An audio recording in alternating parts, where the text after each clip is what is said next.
Meet పెట్టడం ముఖ్య ఉద్దేశం నిజంగా జగన్కి ఉత్తరాంధ్రపై ప్రేమ ఉంటే విశాఖ నుంచి పోటీ చేయమని చెప్పి తెలుగుదేశం డిమాండ్ చేస్తాం.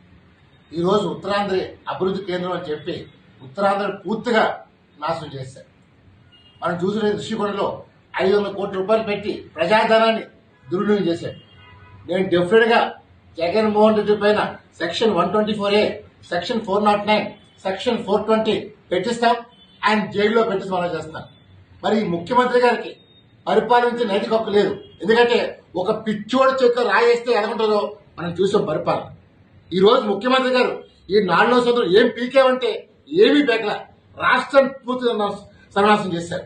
ఇవాళ ఆంధ్రప్రదేశ్ రాష్ట్రంలో 30,000 మంది మిస్ అయ్యారంటే నిజంగా ఇది సిగ్గు తలదించుకోవాలి. మాట్లాడితే నా ఎస్సీ, నా ఎస్టీ, నా బీసీ, నా మైనారిటీ అంటాం. ఏం చేసి అడుగుతాను. ఈ రోజు 56 కార్పొరేషన్లు పెట్టి బీసీ కార్పొరేషన్లు ఏ బీసీ కార్పొరేషన్ న్యాయం చేసి అడుగుతాను. రేపు ఎలక్షన్ లో ఓడిపోతామని తెలిసి ఈ రోజు ఆయన సామాజిక చేత డ్రామా నడుస్తారు.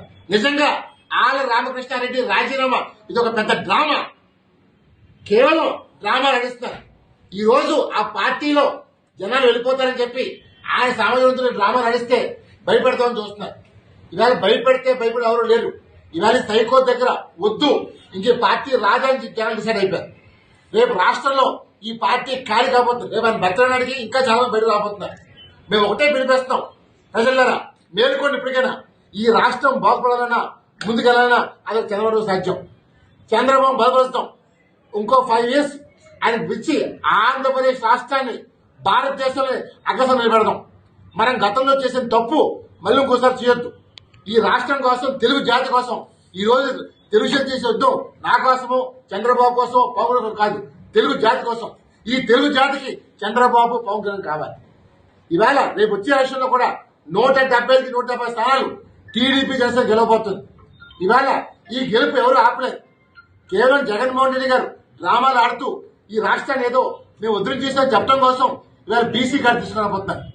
రేపు నిజంగా మంగళగిరిలో లోకేష్ గెలుస్తారని చెప్పి ఆలను తప్పిస్తే అక్కడ బీసీని పెడితే ఓ డ్రామా ఆడదామని చెప్పి చేస్తున్న ప్రయత్నమే జగన్మోహన్ రెడ్డి గారు. ఈ డ్రామాలు ఎవరు అందరూ చూస్తున్నారు.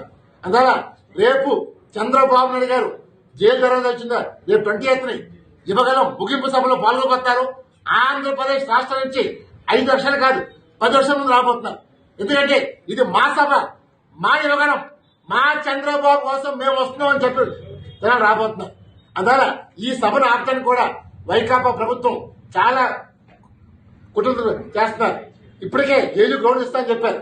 చెప్పి లాస్ట్ మినిట్ లో హ్యాండ్ ఇచ్చారు. నేను ఒకటే చెప్తాను, ఇంకా 100 రోజుల పాలన. 100 రోజుల తర్వాత వైకాపా మంత్రులు అందరూ జైలుకు పోతారు. నేను ఒకటే పిలిపిస్తాను, ఉత్తరాంధ్ర మంత్రులు మీ దగ్గర దమ్ముంటే తెలుగు శక్తితో ముఖాముఖి రాగాలు అడుగుతారు. ఈ 4 సంవత్సరాల్లో ఏం అభివృద్ధి చేశారు మీరు? అభివృద్ధి ఏం చేసి చెప్పండి. మరిన్ని వీడియోస్ కోసం ఛానల్ ని సబ్స్క్రైబ్ చేయండి. లేటెస్ట్ అప్డేట్స్ కోసం వాట్సాప్ ఛానల్ ని ఫాలో చేయండి. అండ్ లింక్ డిస్క్రిప్షన్ లో ఉంది.